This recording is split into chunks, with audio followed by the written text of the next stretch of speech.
Hi. Hi, Ellen. The last time you were here, you were sitting here saying that when you're elected, you were going to let us do our show in the White House. That's right. I did say that. Yeah. Yeah. We didn't get to do it. We didn't get to do it. No, we did not. But there is a different kind of show going on. There is.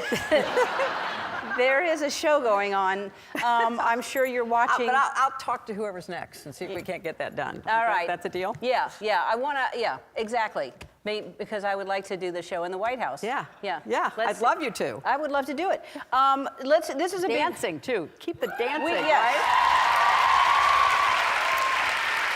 More dancing. More dancing. More dancing in the world. That's what we need. Happiness and dancing. This is a big week. You're here. The president was just, Trump was just acquitted by the Senate of his impeachment. Does that surprise you? Did you expect that? Well, I wasn't surprised because it's hard to get 67 votes to convict and remove somebody. But I was still disappointed that not more of the Republicans were willing to take the stand that Mitt Romney took. Mitt Romney? Mitt Romney made an absolutely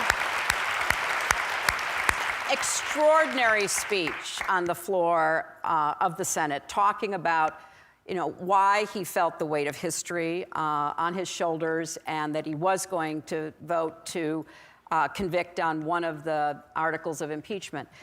Look, the evidence was really clear. There was no doubt by the time it was all presented that actually the president had done what he was accused of. In fact, he'd admitted that he had done what he was accused of. He just didn't think that anybody would hold him accountable. So we're now moving on, but I hope that voters and Americans of all political stripes actually pay attention and say to themselves, hey, he has to be held accountable. And now the way to do that is in the election. Yep, yep. And like you said, this is just, people, doing what's right and what's, I mean, Mitt Romney is a Republican. The fact that he is standing up and saying, no, this is not right, is a very important thing. Well, it was really important, and it was the first time in our history that there has ever been a bipartisan vote to convict. First time ever.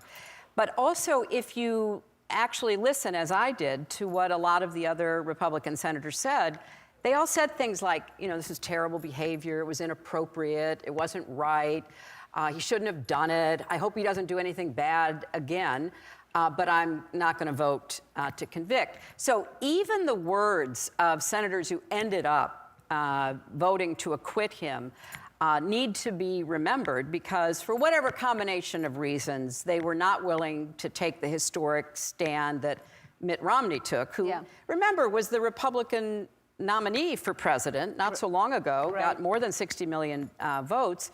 And so his taking that stand, combined with all of the other remarks that different Republican senators had to say, there's no doubt what the president did was wrong. It was to promote his own personal interests, not the interests of our country. It did put our national security at risk, and everything that was said was proven. So now it's voters who are going to have to say, okay, I have to take responsibility for this and follow Mitt Romney's lead. Yeah, I hope this is going to be the biggest voter turnout ever. I mean, this is the most important. Right.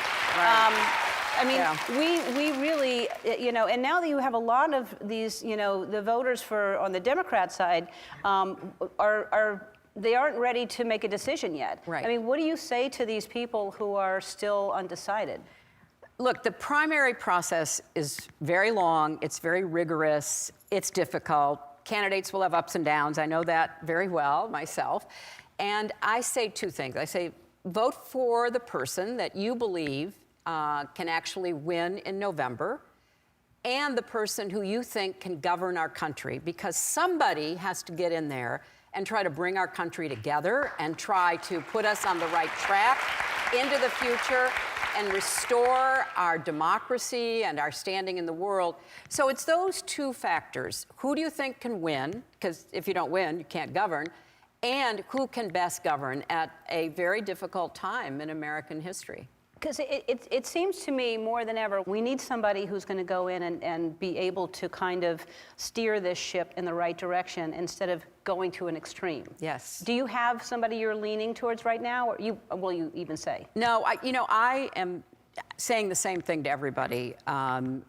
Please look at the candidates, and clearly you'll like somebody better than others, and then analyze that person's positions and their message, and can that person win? Because remember, it's not the popular vote, it's the Electoral College, because I got 3 million more votes, but lost by 70,000 or so in the Electoral College. And so you've got to be very clear-minded about who can win. But it's not enough just to win. You want somebody who, as you rightly said, is going to try to get us back on track. You know, we have so much to be proud of in our country. We have so many wonderful people and great things that are going on. But we need to get back into what I call the future business. We need to be investing in our future. That means dealing with climate change. That means dealing with health care. It means making the economy work for everybody. And these things are not easy to do. So you need somebody who knows how to govern. And I just want everybody to pay attention, because as you say, we really should have the biggest turnout ever in this next election. And not just listen to what people are saying they can do, because anyone can say anything. Like in your documentary, you refused to say things that you knew you couldn't get done. Yeah. And you could have said a lot of things. I mean, the documentary is so good. I can't wait for people to see it. It's really, really good and revealing. We have to take a break, but I'm just so glad to see you again, and I love this documentary, and people will see. So you have, what a life you've had. What a life you've had. We'll be back. We're back with Hillary Clinton. So this documentary, which is on Hulu, which will be on Hulu, I don't know when it comes out. March 6th. March 6th. It's so good, and it's a 4-part docuseries. You really didn't plan on doing this, but you had all this footage from campaigning and from your life, and they put a documentary together. Well, originally, I thought it was going to be a kind of behind-the-scenes look at the campaign, because we had about 1,700 hours of footage that, you know, was backstage, on the plane, on the bus. I mean, everything that people were interested in, we had all this footage. And a couple of folks said, how about a campaign documentary? I said, fine, and Hulu ended up buying it and hired a director who I met before the decision was made. I thought she was terrific. And so she came back to me. She looked at all the 1,700 hours. Then she came back to me. She goes, you know, there's a bigger story here. And yes, it's a story about your life, but it's also a story about women's lives over the last 50 to 60 years. It's about the women's movement. It's about the American political system. And we'd like to do more than just a behind-the-scenes look. I said, OK, sounds good. I still didn't really have any idea what this would entail. So I ended up doing 35 hours of interviews, and I was amazed when I finally saw the documentary myself at who she had tracked down, the people that she talked to. And there's a really, it's probably, you know, only personal to me and my closest friends, but there's a woman in the documentary who was my best friend since 6th grade. And she had breast cancer, and she'd been fighting it for 10 years. And the director, Nanette Burstein, called her and said, would you be willing to be interviewed? And Betsy said, sure. So they interviewed her, and she's very sick when they interviewed her, and she died shortly after that. So for me, watching the documentary and seeing people from my childhood, from my young adulthood, obviously, you know, people from, you know, my campaigns and working on healthcare and everything we did, for me, seeing my dear, dear friend in that documentary shortly before we lost her just made it so real. I mean, there are things in it that I didn't remember, Ellen. I mean, there's a scene that the director and her staff, her team, found where I was working on affordable health care, and I was being burned in effigy, you know, because I wanted to get quality, affordable health care for everybody, and people are burning me in effigy. And I thought, wow, what does that really tell you about how hard it is to get things done that actually help people? So there's a lot of really interesting insights. And again, not just about me and my life, but about a lot of our lives. Yeah, no, I mean, it really is. I mean, I was just reminded how attacked you were for everything, for you didn't smile enough, you know, people, and over again hearing people didn't like you, and that how hard that must be to hear everybody telling you have to dress different, you have to wear your hair different, and nobody likes you, and you don't come off warm, and maybe, and it's just attack after attack after attack, which is just shows your strength, and they, you know, they wouldn't do that to a man. They wouldn't attack the way he's dressed or his hair or whatever. It's like, it's crazy how attacked you were. But what's amazing too, I want to talk about this now and then we'll take a break. But there was nothing off topic that you went there with Monica Lewinsky. President Clinton talked about Monica Lewinsky. And because you said you can ask anything. Right. Was that really difficult for you? I mean, it must have been really tough to relive that. Yeah, it was. Once I agreed to cooperate, the director said, well, we're going to talk about everything. And I said, okay. And yet, when it actually came time, yeah, it's hard. You know, as I said when I was talking about the book Chelsea and I wrote, the Book of Gutsy Women, that, you know, staying in my marriage was the gutsiest personal decision I ever made. And so for me, revisiting that, talking about it, for my husband also to agree to be in the film and then also to be asked, made it a bit difficult. There's no doubt about it. But you couldn't actually do a film about my life and not cover something that everybody, you know, knew about, because you could read about it, and everybody had an opinion about. And it's fascinating because as you go through the film, some of the women who have been my friends and who have supported me personally and every other way, you know, they talked about it. They talked about how so many women would be really upset because I chose to stay with my husband. And they would go and talk to these women. And a lot of the women would say, well, I can't support her. I don't like her because she stayed with her husband. And they would say, oh, okay, well, why is that? And people would talk. But then pretty soon they would say, well, you know, that happened to my sister, that happened to my friend, that happened. And I always said, everybody needs to make the best decision for you and your family. And toward the end of the film, one of the people who's both a friend and also worked in my campaigns said, you know, it just was such a strange conversation because some of the very same people who would say, I can never support her, would say literally in the next breath, but I love her husband. I love Bill Clinton. I said, well, I do too. But it was, you know, it was a really emotionally draining experience to go through it again. But I have to say, once I saw the whole 4 hours of the documentary, I hope that our talking about this, my willingness to address all of this, really does help other people. I mean, there are lessons from my life, from our times, because people, you know, need to, you know, be thoughtful about the decisions they make in their own lives. And we should be kinder and more supportive to everybody who makes the best decisions that they think they can make. Absolutely. It's a fascinating documentary. It's fascinating. I mean, really, when you hear them talk about it and everything else that you talk about, it's eye-opening and informative. And we'll take a break. More with Hillary after this. Yeah, but you know, that's a very common concern that people still have, that somehow a woman president will act on her emotions. And by the time somebody runs for president, you've actually been through a lot of life. Usually you've been elected to something, sometimes not, but often yes. And it really strikes me as quite odd because, you know, most of the criticism, and as I alluded to in the clip there, is because I didn't show my emotions enough.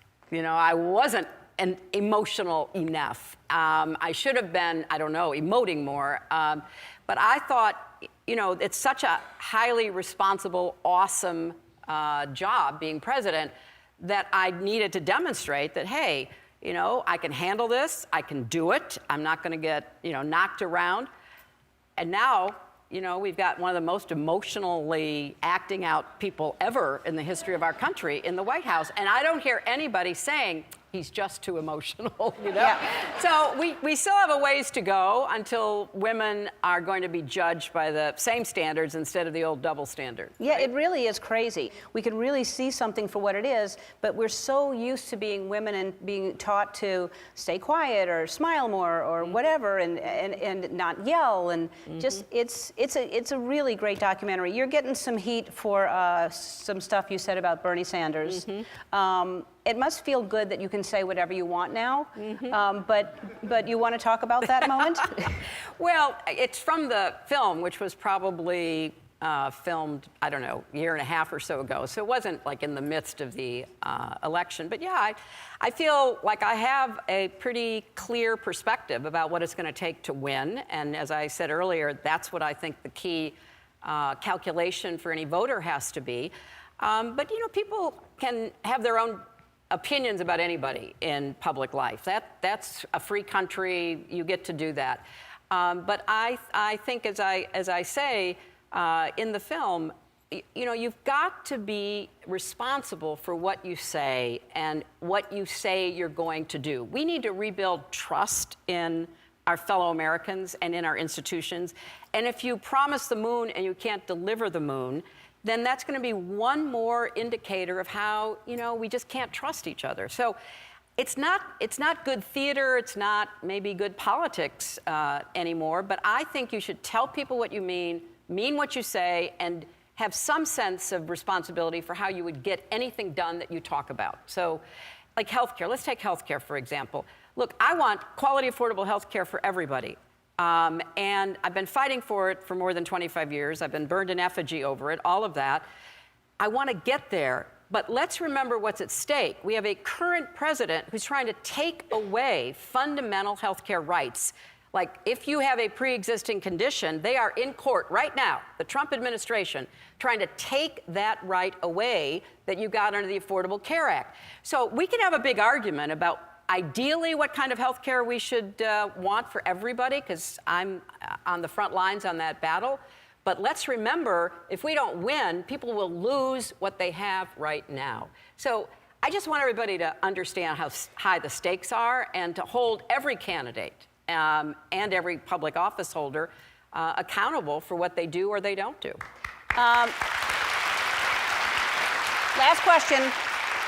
Last question. If someone asked you to be vice president, would you do it? Well, that's not going to happen. But no, probably no. You don't know that's not going to happen. I think I do. Yeah. Really? I think I do. Yeah, I think I do. All right. But what if they did? Oh, well. Look, it's like when Barack Obama asked me to be Secretary of State. I was shocked. I had no idea he was going to ask me, and I turned him down twice. He said, I need, you know, look, the economy's in free fall. It's a catastrophe. I've got to focus on that. We've got problems around the world. You go focus on that. And I said, no, I'm happy where I am. You get somebody else. I'm sure there's good people around. And at the second time I said, no, Mr. President-elect, I'm not going to do it. He said, I'm not calling you again until you say yes. And so I'll tell you, I started thinking about it, and I thought if I'd won and I'd wanted to ask him to do something, I would have wanted him to do that for me. So I never say never, because I do believe in serving my country, but it's not going to happen. You will. Thank you for putting me in your book of Gutsy Women. This is Hillary's book with Chelsea. They wrote it called The Book of Gutsy Women, and it's a fantastic book. And you have been on the forefront fighting for women's rights since you were a young girl, since you were in college. I thank you for everything that you do, everything that you have done for women. As you say, human rights are women's rights are human rights. Thank you for that. I'm not stopping yet. Hillary premieres March 6th on Hulu. We'll be right back.